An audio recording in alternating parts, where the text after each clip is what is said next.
Hello everyone, this is Marshall Gittler, Head of Investment Research here at FXPRIMUS, bringing you the Week in Focus for the week beginning September 12th.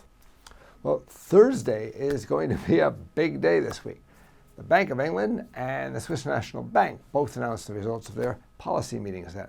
Also, the week's major U.S. indicators come out that day, not to mention some important Australian and British data. So watch out for Thursday. Now, analysts unanimously expect no change from the Bank of England. Me too. With many UK indicators still surprising on the upside, the likelihood is that they'll wait to see how the economy develops before they take any action again. The minutes to the meeting may shed some light on the Monetary Policy Committee's thinking about whether the signs of recovery in the UK economy are likely to last, but after Governor Carney and several of his colleagues testified in Parliament last week, there might not be much market-affecting news left in the minutes. It might be neutral for sterling. Similarly, the Swiss National Bank has kept rates steady since it moved them to their current level in January of 2015. The market's been gradually reducing its expectations for further easing in Switzerland, and with the ECB standing pat, Euro-Swiss relatively steady, and Swiss deflation abating somewhat, no one sees any need to change now. This meeting shouldn't produce any fireworks either. While we're on the subject of central banks, today is the last day that members of the FOMC are allowed to speak in public before the blackout period a week before the FOMC meeting begins. And they're taking full use of it. 3 committee members will speak. Pay particular attention to Governor Brainerd. If someone as dovish as her starts talking like a hawk, it may indicate that the FOMC wants to prepare the markets for a rate hike. Her speech will be closely watched.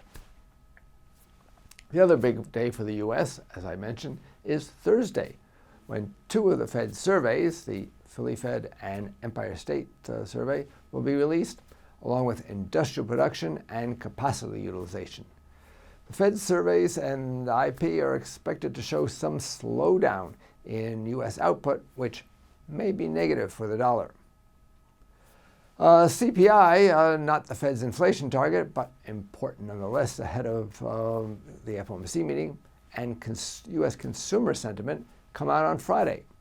Inflation is expected to pick up, which could be supportive for the dollar as investors close out their positions ahead of the weekend. For the Eurozone, the ZEW survey on Tuesday and industrial production on Wednesday are the main indicators. Some slowdown in output is expected, but the ZEW expectations index is forecast to rise, indicating that people remain hopeful. The EU leaders' summit on Friday may help to set the tone for euro trading. The UK inflation data on Tuesday will be scrutinized to see if weaker sterling is starting to feed through to higher prices. Last month, the big shock in this data series was the jump in producer input prices. They're expected to jump even more this month. That could be positive for the pound. There's no major Japanese data out this week. In its absence, investors will be watching the build-up to the Bank of Japan meeting Wednesday next week, the same day as the FOMC meeting ends. A big day. The blackout period for Bank of Japan members is only 2 business days, so we may still hear some last-minute comments or press leaks next week about what the Bank of Japan might or might not do. This is Marshall Gittler, Head of Investment Research at FXPRIMUS. Get more market insights on our education pages and turn your trading ideas into action with FXPRIMUS, the safest place to trade.